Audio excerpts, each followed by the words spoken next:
अवधूत चिंतन श्री गुरुदेव दत्त श्री स्वामी समर्थ। नमस्कार स्वामी भक्तांनो, आपल्या श्री स्वामी सेवक ब्लॉग चॅनलवर आपलं स्वागत आहे।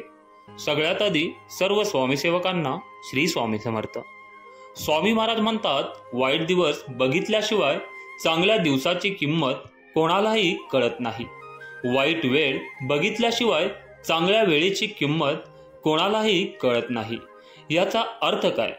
तर स्वामी भक्तांनो, जेव्हाही तुमच्या आयुष्यात तुमच्या जीवनात वाईट वेळ येईल, वाईट दिवस येतील, काहीतरी वाईट होत असेल, तुम्ही चारी बाजूंनी वाईट गोष्टींनी घेरले गेले असाल, तुम्हाला एकटे वाटत असेल, तुम्हाला हे जग सोडावंसं वाटत असेल, लोकांचे बोल तुम्हाला टोचत असतील, हीच वाईट वेळ असते आणि ही प्रत्येकाच्या आयुष्यात येते।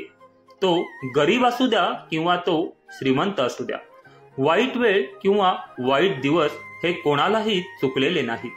ते येणारच, हे कोणालाही थांबत नाही व ते कोणाचीही प्रतीक्षा करत नाहीत। म्हणून प्रत्येक माणसाने, प्रत्येक स्वामी भक्ताने वाईट वेळेसाठी तयार राहायचं आहे। कारण जेव्हाही आपली चांगली वेळ येते, चांगले दिवस येतात, त्यानंतर वाईट दिवसही कधीही येऊ शकतात, वाईट वेळ कधीही येऊ शकते। कारण वाईट दिवस आपल्या आयुष्यात येतात तेव्हा आपण आपल्या चांगल्या वेळेची, चांगल्या दिवसाची प्रतीक्षा करतो।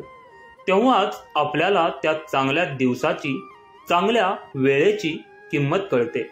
स्वामी भक्तांनो, जेव्हा आपल्या आयुष्यात दुःख असतात, जेव्हा आपल्या आयुष्यात काहीतरी वाईट घडत असते, तेव्हा आपल्याला प्रतीक्षा असते की आपल्या जीवनामध्ये चांगले केव्हा होईल किंवा आपल्या जीवनात आनंद केव्हा येईल।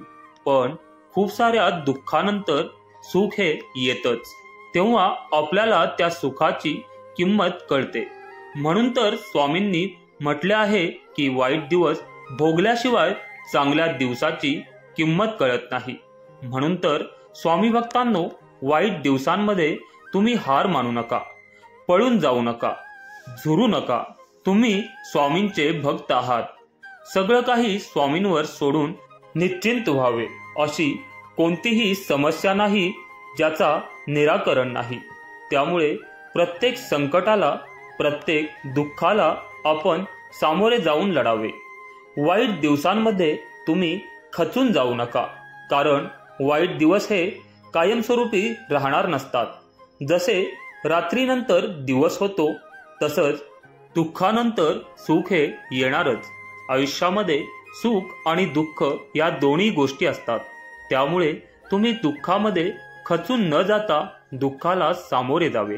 जसे उन्हाळा, हिवाळा, पावसाळा असे ऋतू वर्षातून बदलत असतात, तसेच आयुष्यामध्ये सुख दुःख या दोन्ही गोष्टी येत राहतात। आयुष्य हे कधी सारखे नसते। सुखामध्ये तर सगळेच एकत्र येतात, परंतु दुःखामध्ये जो कोणी साथ देईल त्याला कधीही विसरू नका। जो दुःखामध्ये आपल्याला साथ देतो तोच आपला खरा मित्र असतो। स्वामी जरी प्रत्यक्षात तुमच्या सोबत नसले तरी प्रत्येक गरजेच्या वेळी कोणत्या ना कोणत्या रूपात स्वामी आपल्याला साथ देत असतात।